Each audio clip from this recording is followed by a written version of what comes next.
So, what does abandonment encompass? Abandonment really is a very general term because it really is a net that it encompasses everyone. You can't be on the planet as a human being without feeling some abandonment because we were all born, and at one time, all of us started out in a womb where everything felt comfortable and copacetic. And then at some point, we were born into the world.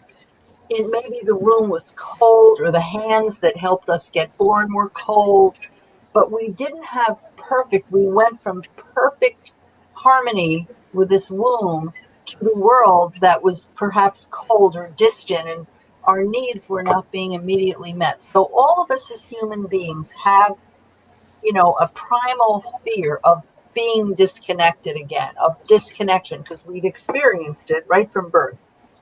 And so as we go through life, we get picked up and held, and that feels good, and fed, and then we get put back down somewhere.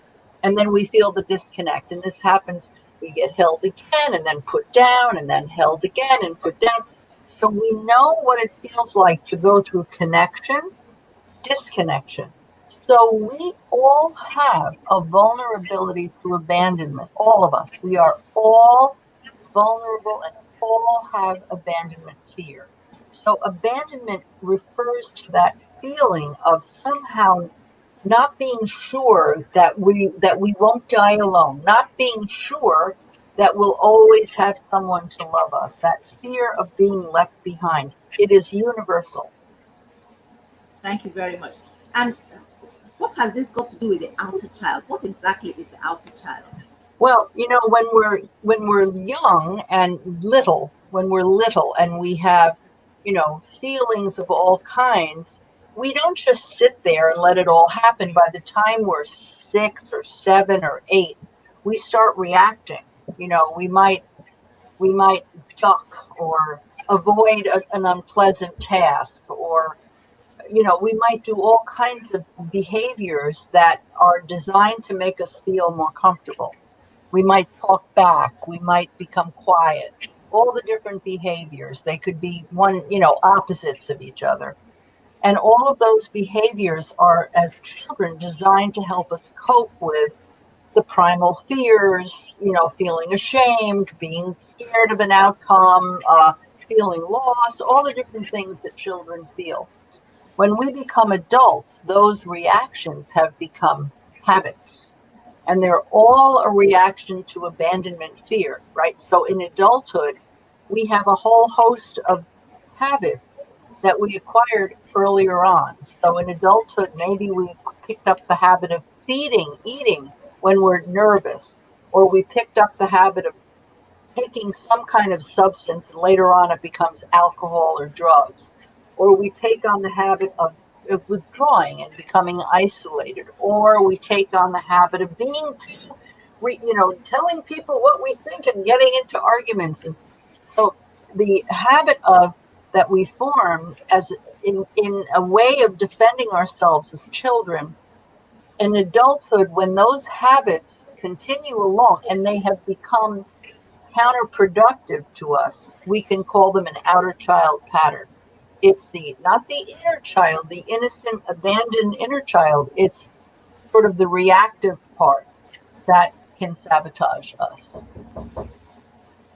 Thank you very much.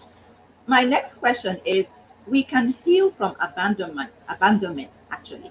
How can we heal from abandonment if we still have an outer child that's manifesting? Well, yeah, that's a perfect question because we still have an outer child. We all have that. We all react. We all have habits. All of us. We're all just so human, and this is something universal. Some of us have really bad habits, and some of us have, habits, but we all have them. So how can we heal when we have a primal wound? We have all kinds of habits of self-sabotage, all of us, and some of us more than others. How can we heal?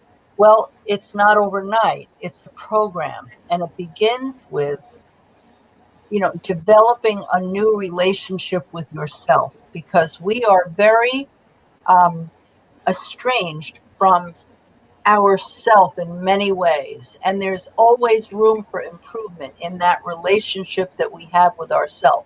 For instance, you know how wonderful it is to get into the moment and be in the moment, but we don't often do that unless we do it on purpose. So our relationship with ourself, we can improve it just by giving ourselves time every day to appreciate the existence of life, a spiritual kind of appreciation, or getting into the moment. So there are so many things that we can do in developing a better relationship with ourselves. That I just gave you a small example, but there are exercises that help you build a loving, self-accepting, non-judgmental, compassionate, self-empathetic relationship with the self. And that relationship is the healing power that helps us get through the abandonment.